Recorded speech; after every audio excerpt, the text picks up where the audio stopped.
Saudara, kalau saya bilang bahasa kayak ini, mulutnya udah bau tanah. Ini mohon maaf ini, iblis-iblis yang berwujud manusia ini ngomong seenaknya aja. Lah apa sih? Apa memang dia kepalanya kalau ditembak nggak mati dia? Mati.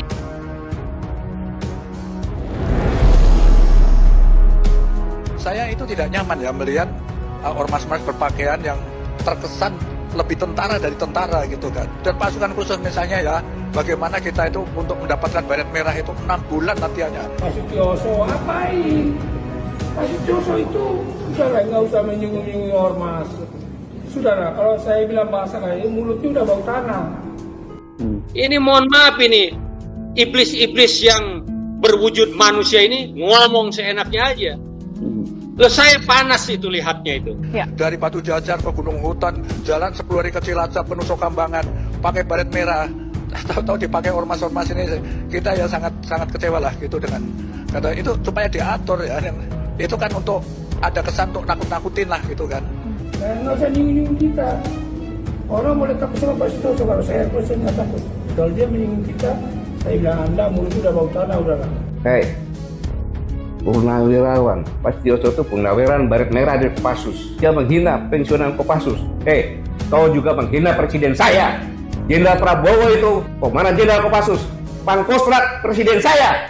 Kau bilang bau-bau tanah lagi. Saya juga bau-bau tanah. Itu si Hercules itu diselamatkan. Harusnya dia sadar bahwa dia bukan saja bau tanah, dia itu hampir dikubur gitu. Dan dia apa istilahnya diselamatkan, kemudian dirawat di RSPAD. Ya. Di RSPAD. Tetapi apa yang dia lakukan sekarang? Yang sopan bicara, Purnawirawan, Pak Sutioso itu purnawirawan baret merah dari Kopassus, bintang 3 Letnan Jenderal. Saya juga purnawirawan. Tidak kau anggap kau ngomong seenak perutmu saja itu. Ingat, kau dulu TBO. Kau bisa ke Jakarta pakai apa? Sudah purnawirawan juga yang bawa kamu ke sini. Kok ngomong seenaknya kayak gitu? Tidak sopan. Sudah jadi raja. Kamu itu kan preman, memakai pakaian ormas. Saya bisa buktikan kau itu preman. Mau kudeta presiden lah, apalah. Minta apa? Kepala kamu dia kita kudeta minta presiden. Tulis itu saya bilang. Mau kudeta Pak Presiden, kepala kamu dia juga kita kudeta presiden.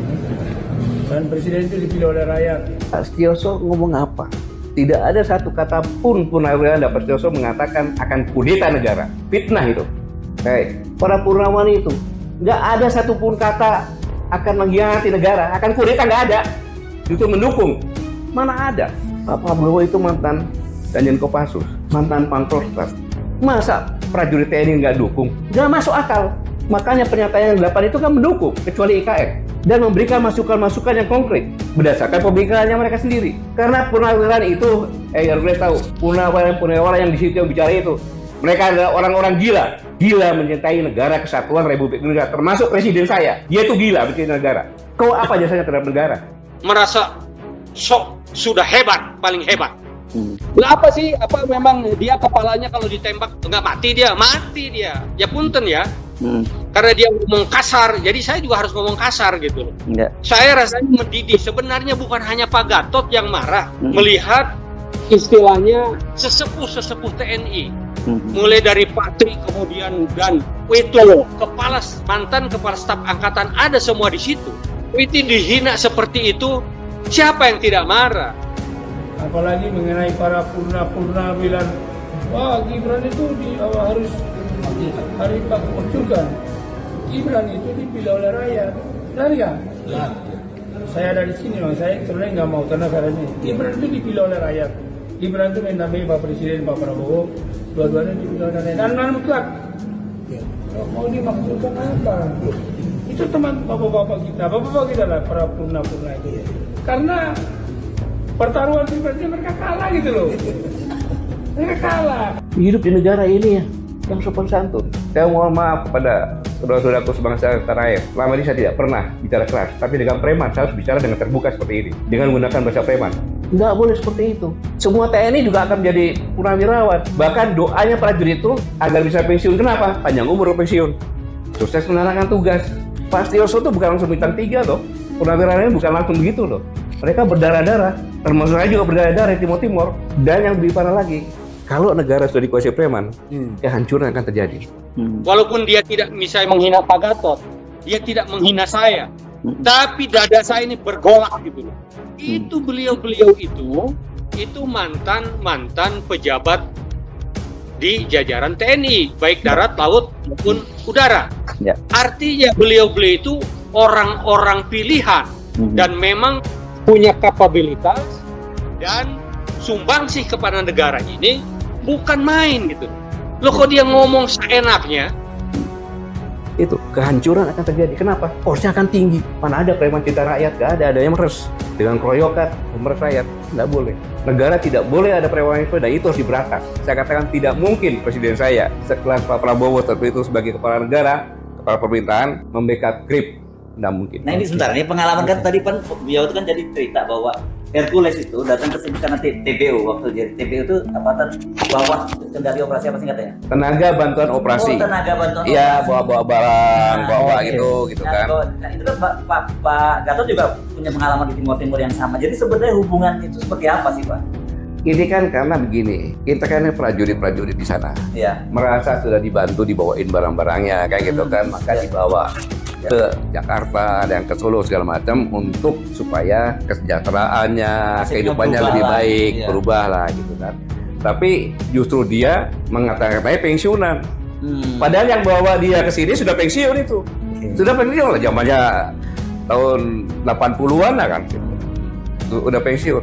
Nah, ini kan penting diklarifikasi ya, Bung Refri, karena selama ini kan yang persepsi publik itu bahwa dia ini seperti itu karena dilindungi oleh Pak Prabowo presiden. Iya. Jadi karena dia berjasa dengan Pak Prabowo juga. Nah, dan dia mengklaim itu kan, dia selalu mengklaim bahwa apa jasanya, ceritakan dong. Jasanya apa, ceritakan. Terhadap negara Kesatuan Republik Indonesia ini jasanya apa? Berjasa terhadap Pak Prabowo-nya. Ya, jasa angkat barang kan tidak dibayar juga itu kan.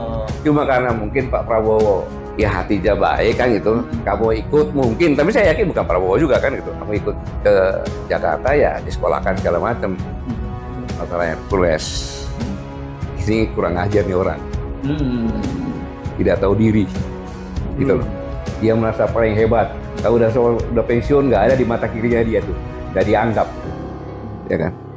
Grip Jawa Barat mengatakan kalau ingin didukung oleh Grip, pertama mencintai dulu Grip, baru mencintai rakyat. Pakai dong otakmu. Gubernur, bupati, wali kota itu harus mencintai rakyat dulu karena dia mendapat rakyat, karena milih rakyat, bukan Grip. Preman itu. Yang kedua, ini yang buat saya marah. Kejadian di Depok. Polisi itu adalah alat negara yang melaksanakan ketertiban melindungi masyarakat. Ketika akan mengangkat, dilawan, dikepung. Negara apa ini? Mobilnya alat dibakar. negara, mobilnya dibakar lagi. Kalau saya diam, orang akan menyangka bahwa polisi udah nggak ada.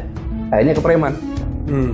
Ini bahaya untuk negara Kesatuan Republik Indonesia. Dan begini Tiara ya, kita gunakan logika ya. Organisasi apapun itu, termasuk ormas ya yang memang diizinkan di dalam alam demokrasi ini ya, dia kan organisasi yang perlu dana pasti kan, membiayai operasinya, kantor-kantornya gitu. Lalu duit dari mana gitu kan? Duit dari mana? Pasti kan dia coba ujung-ujungnya malakin tempat-tempat hiburan, tempat-tempat lainnya kira-kira bisa menghasilkan uang, dan itu secara paksa. Dan tempat-tempat hiburan itu nggak ada pilihan ya, daripada nanti dirusak, dikesankan ribut di tempat itu lalu nggak laku, ya sudahlah, dia lebih baik bayar mereka saja gitu.